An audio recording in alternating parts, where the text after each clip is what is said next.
hapon sa ating lahat. God is good. All the time. All the time. God is good. So, ayan, no? Ilang ano na lang, parang ilang oras na lang. Amen. 2024 na. So, blessed ba tayo sa 2023? Amen. Kahit na marami tayong mga pagsubok na naranasan, maraming mga mga iyak, we are so blessed pa din. Kasi nga Amen. si Lord kasama natin sa lahat ng hamon ng buhay natin, di po ba? So sige, bago tayo mag-umpisa, let us pray.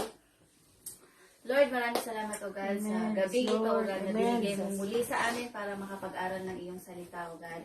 Maraming salamat, Panginoon, sa kalakasan, sa pag-iingat mo sa amin, Yes, Panginoon, na Amen. kahit Thank you, malamig Lord. ang panahon, Panginoon, Amen. Yes, pero Lord. Lord, pinag-iinit mo kami, Panginoon, sa iyong mga banal na salita, Panginoon. Yes, Lord.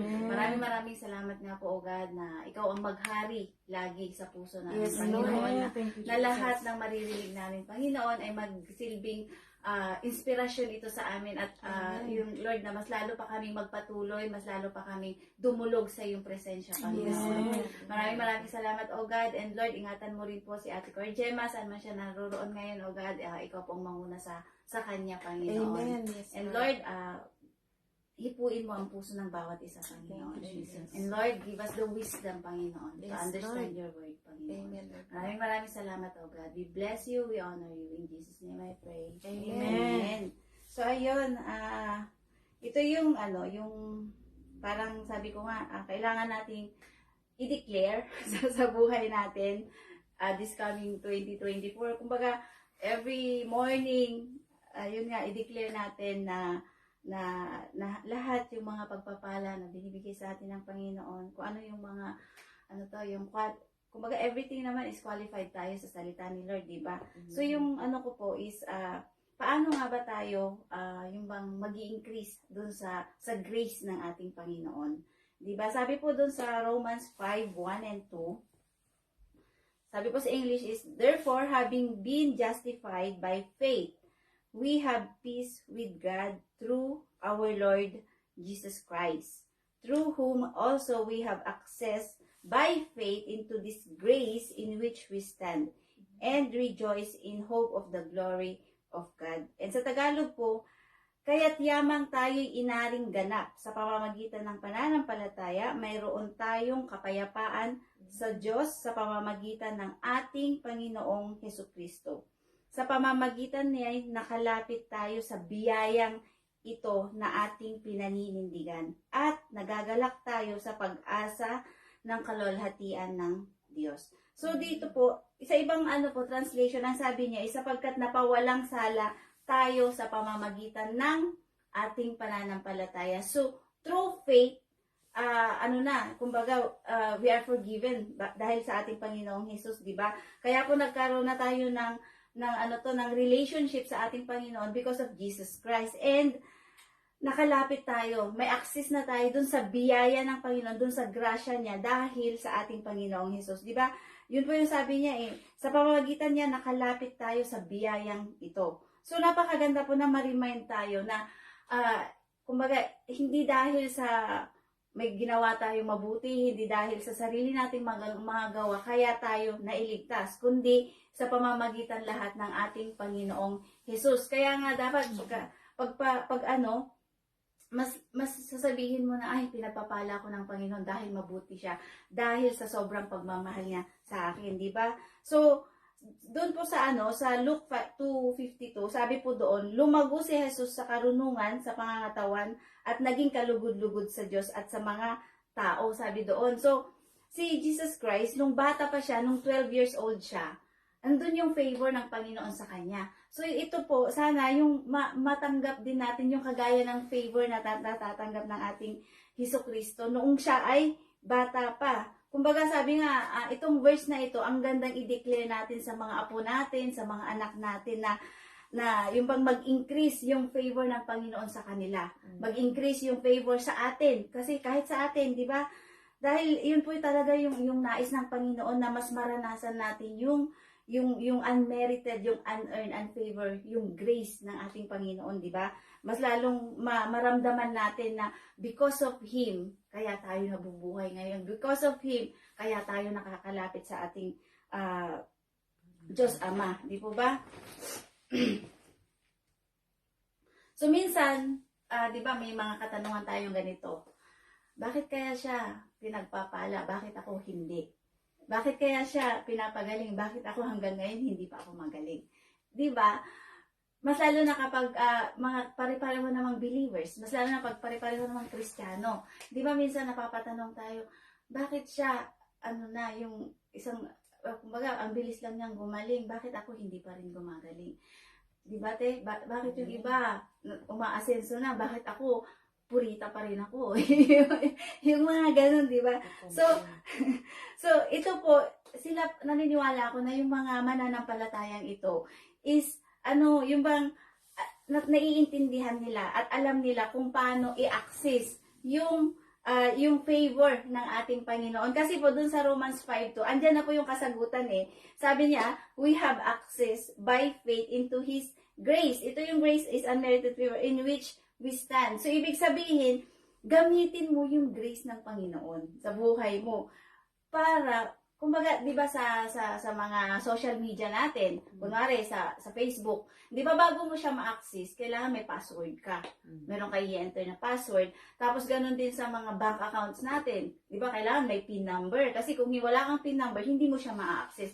Ganun po din yung grace ng Panginoon. 'Di ba? Kailangan po alam natin na by His grace, kaya tayo may access sa ating Diyos. 'Di po ba? Amen. Yun, so, kailangan po alam natin, yung password po natin is grace, unmerited favor ng ating Panginoon.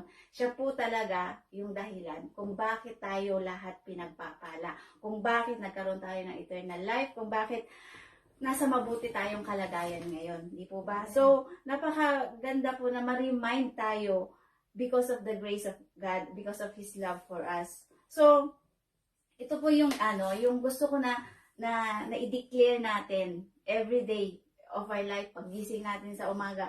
Una po is, we are,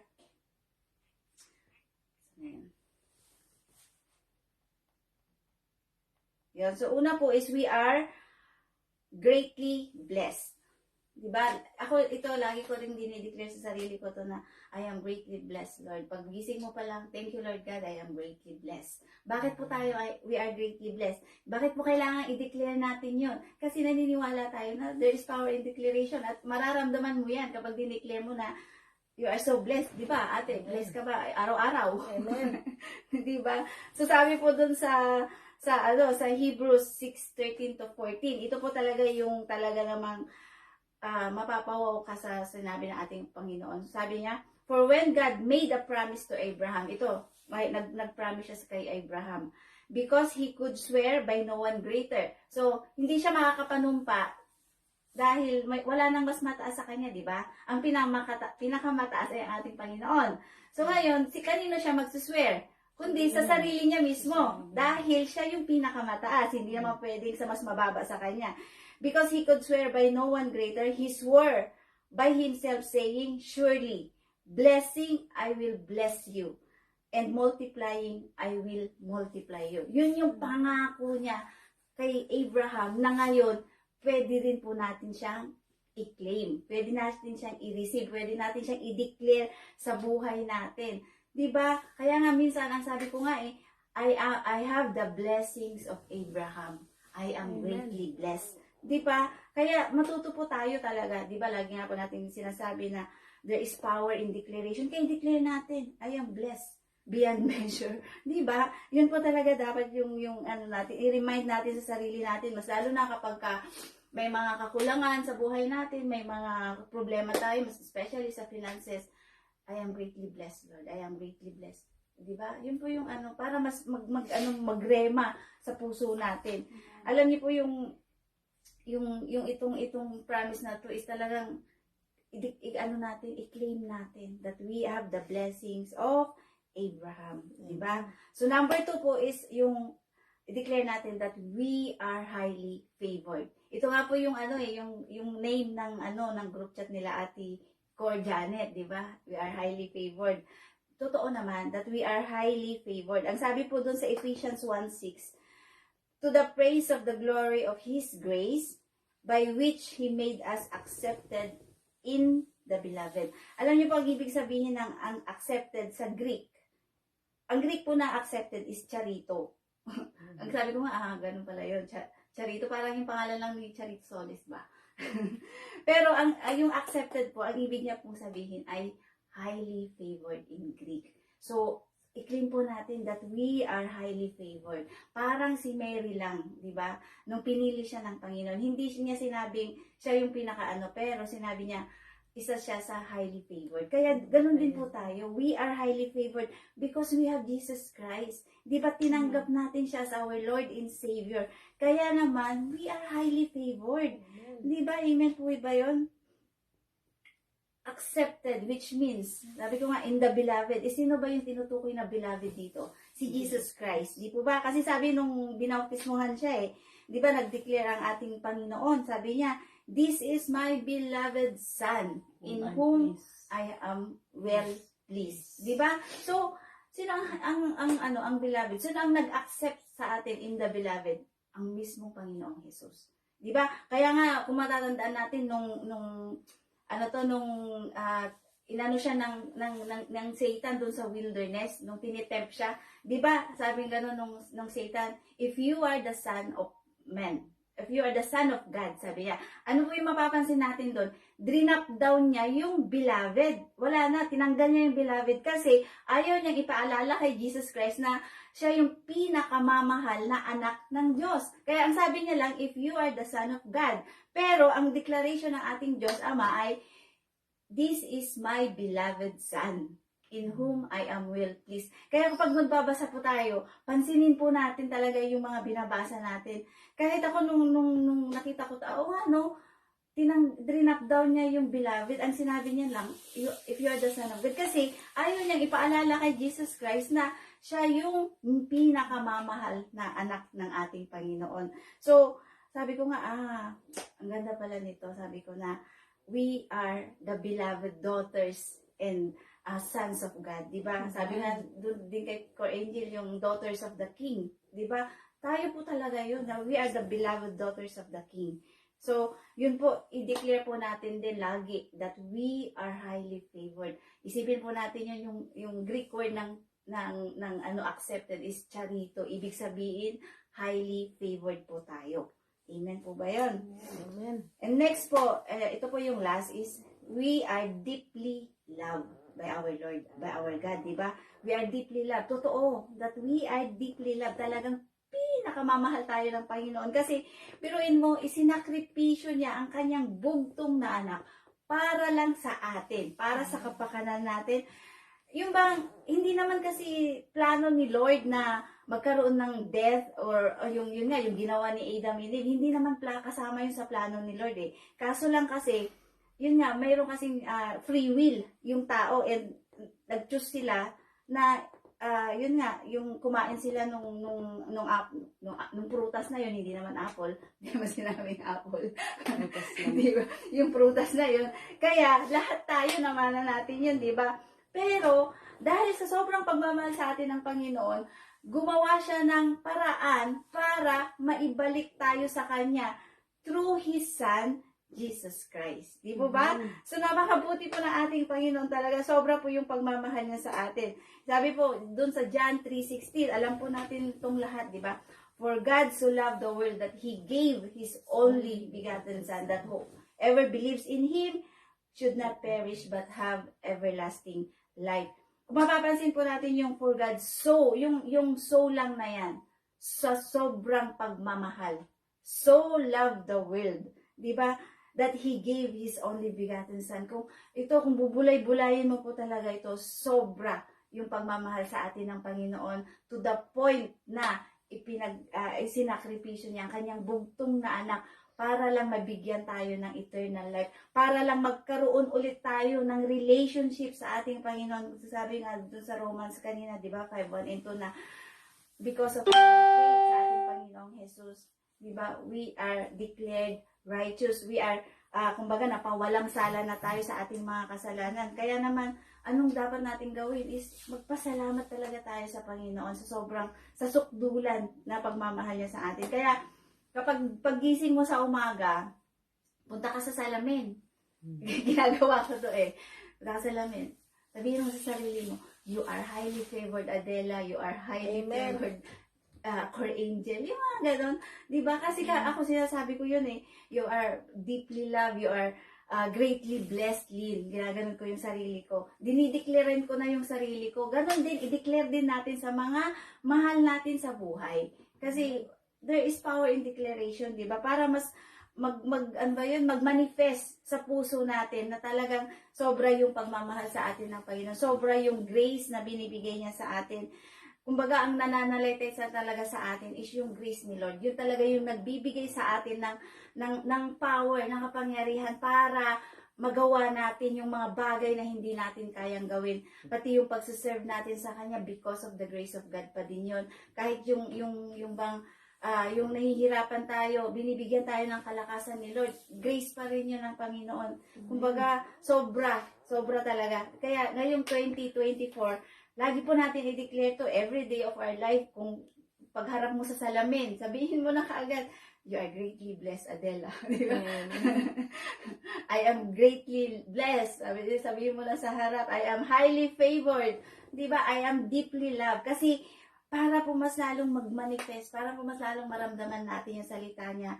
At syempre, pagka nagbabasa tayo ng salita ni Lord, talagang andun yung andun talaga yung mararamdaman mo yung presence ni Lord. Kaya nga po, mas lalo tayong lumapit pa sa ating Panginoon. Mas lalo nating damhin yung pagmamahal na binibigay niya sa atin. Yung damhin natin yung presensya niya para sa atin. Kasi, di ba, when we receive Jesus Christ talaga, we are standing in the favored ground. Di ba? Nandito na tayo sa favored ground eh. Di ba? So, anong gagawin natin? Declare that you are highly favored. Declare that you are greatly blessed. Declare that you are deeply loved. Di ba? Kasi lahat tayo, favorite tayo ng Panginoon. Sabi sa verse, walang favorite ang Panginoon. Kasi, favorite niya tayong lahat. Lahat tayo, favorite ni Lord. Kasi wala namang imposible kay Lord eh. Di ba? I am your favorite child, Lord. Ganun yung i-declare mo pa rin sa sarili mo. Dahil lahat naman tayo, favorite niya. Di ba? Walang imposible. Kumbaga, wag nating limitahan yung kayang gawin ng Panginoon. Kasi tayo, limitado tayo pag nagmahal. Di ba? Hindi natin kayang mahalin lahat. Minsan, pag nagkamali nga, nawawala na yung kumbaga, parang nababawasan yung pagmamahal, may ganun ba? Di ba? Oo, pero si Lord, infinite siya. Hindi nagbabago yung pagmamahal niya sa atin. Andyan pa rin lagi. Kaya naman, sa sobrang pagkakilala nga niya sa atin, pati, di ba, sabi nga doon sa Matthew na alam niya, pati bilang ng buhok natin. Ako, mahal na mahal ko yung anak ko, si Mile. Pero hindi ko naman binibilang yung buhok niya, no? Hindi ko naman kung ilan yung bilang ng buhok niya. Pero si Lord, grabe, no? Kaya we are highly favored, we are deeply loved, we are greatly blessed kasi pati buhok natin, alam ni Lord kung anong bilang yan, kung ilan yung buhok mo, di ba? So, mag-manifest po sana ito sa atin ngayong 2024. Pagpasok pa lang ng 2024, i-declare na natin tong tatlong ito para sa natin. And i-declare din po natin sa mga mahal natin. His love is intimate po sa ating lahat at kumbaga personal talaga yung pagmamahal ni Lord. Kaya nga, lahat tayo nararamdaman natin eh. Di ba? Yung pagmamahal niya, hindi naman, ay bakit siya mahal ni Lord? Bakit ako hindi? Hindi naman ganun eh. Kasi si Lord, pantay-pantay ang tingin niya sa atin. Sabi ko nga, favorite niya tayong lahat, di ba? In His eyes, we are all His favorites. Kaya, mag-manifest po yun, pati po sa inyo, sa mga nanonood, mahal na mahal po kayo ng Panginoon. Favorite po kayo ni Lord, kaya lumapit lang po kayo sa Kanya. Dahil sobra po na hinihintay tayo lagi ng Panginoon para yakapin, para i-comfort. Ngayong 2024 po, declare that you are highly favored, that you are greatly blessed, and that you are deeply loved. So, yun lang po. Maraming salamat. And sige, let's pray.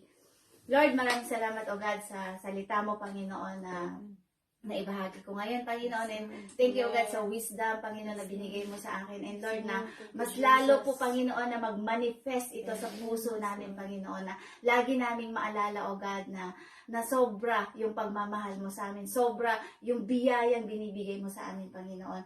Lord, manguna ka nga po sa amin throughout the year, Panginoon. Ingatan mo kami. Be with us, Lord, na mas lalo namin maramdaman na yung pagmamahal mo sa amin, mas lalo namin kumbaga Lord, madama, Panginoon, yung biyaya mo, yung pagmamahal mo, yung pagkikare mo sa amin, lalo na, Panginoon. Maraming salamat, O God, na lagi kang nandyan para i-remind kami na favorite mo kami, Panginoon, na mahal mo ang bawat isa Yes, sa amin, Lord. Panginoon. Thank you, Lord God. We praise you, we honor you. In Jesus' name I pray. Amen.